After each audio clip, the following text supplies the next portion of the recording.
अभी वो दोनों गाड़ी की तरफ भागने ही वाले थे कि तभी सन्नाटे को चीरती हुई एक आवाज आई। एक लकड़ी की लाठी जमीन पर टकरा रही थी। अंधेरे के बीच से एक धुंधली पीली रोशनी उभरने लगी। एक बूढ़ा आदमी उनकी तरफ बढ़ रहा था। उसकी लालटेन की लौ नीली पड़ रही थी।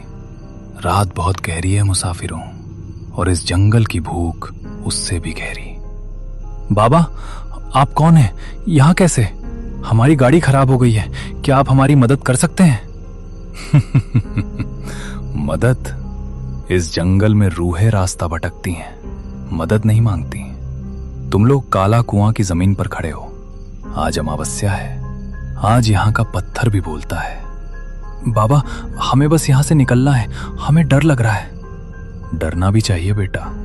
इस मिट्टी के नीचे वो लोग दबे हैं जिन्होंने भूख और प्यास में अपनों का ही मांस नोच लिया था। 100 साल पहले इसी रात को गांव का कुआं सूख गया था। लोग पागल हो गए थे।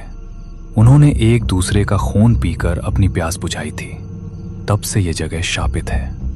बूढ़े ने अपनी लाठी से दूर एक पुराने ढह चुके कुएं की ओर इशारा किया। वहां से एक अजीब सी सुबकने की आवाज आ रही थी। बाबा, आप हमें डरा रहे हैं। हम शहर से आए हैं, हम इन सब बातों पर यकीन नहीं करते। यकीन आंखों को नहीं, रूह को होता है बेटा।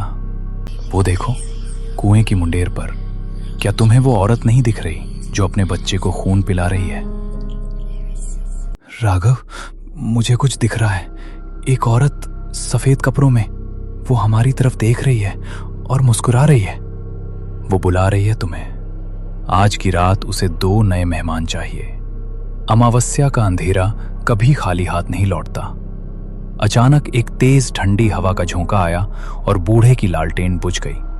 जब राघव ने अपनी टॉर्च जलाई तो वहां न तो वो बूढ़ा था और न ही कोई आवाज। बस एक पुरानी लाठी जमीन पर पड़ी थी जो अब एक सड़ी हुई हड्डी की तरह दिख रही थी। बूढ़ा गायब हो चुका था, लेकिन उसकी डरावनी हंसी अभी भी हवा में तैर रही थी। राघवदेव और समीर पत्थर की तरह जम गए थे। तभी गाड़ी का रेडियो अचानक फिर से चालू हुआ, लेकिन इस बार शोर नहीं था, बल्कि एक बहुत ही सुरीली और जानी पहचानी लोरी बज रही थी। वही लोरी जो राघव की मां उसे बचपन में सुनाती थी।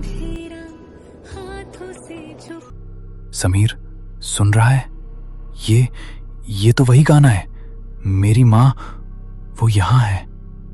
क्या बकवास कर रहा है राघव? तेरी मां यहां कैसे हो सकती है? होश में आ, ये जंगल हमें पागल कर रहा है। देख समीर, सामने देख, वो मेरा घर है। वो खिड़की, मेरी मां वहां खड़ी मुझे बुला रही है। वो कह रही है कि खाना ठंडा हो रहा है। समीर ने टॉर्च उठाई और सामने देखा।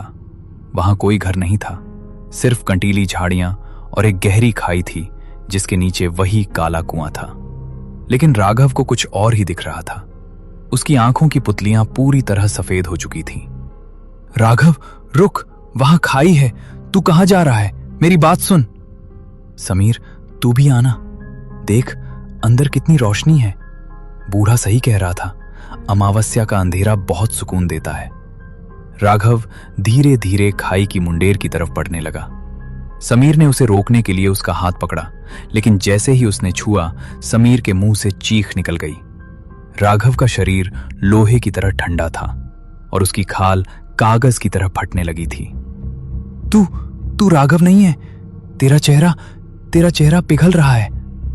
राघव तो कुएं में गिर गया समीर, बहुत साल पहले। आज तो सिर्फ मैं हूं।